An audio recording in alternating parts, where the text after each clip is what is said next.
That's good news. What would you say the biggest misconception about coronavirus vaccines is that's out there that we should Hmm. correct? Well, that's a very interesting question. I guess the answer is we don't know a lot about coronavirus vaccines yet because we don't have one.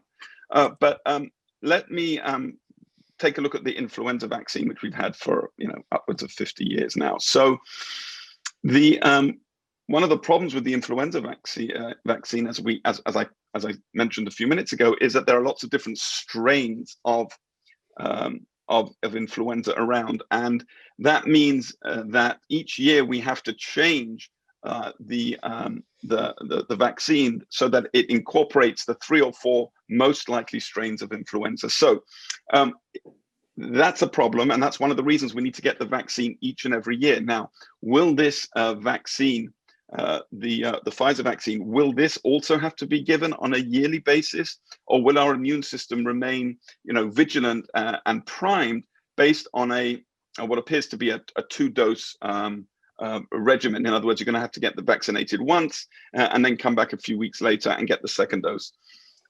This, by the way, is a common way of giving vaccines. Childhood vaccines often have to be given in 2 or 3 separate doses.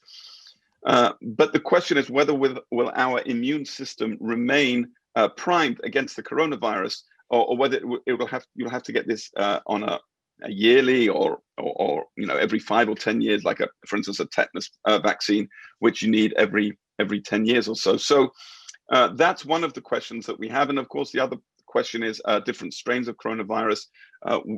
Does this messenger RNA technology that Pfizer is using, does this make it a vaccine that will be active against different coronavirus strains as they mutate, or will it, or will you have to sort of develop a new one for each strain in the way that we do for influenza? So that's I think a somewhat of an open question as well, and we will just have to wait and see what the science tells us.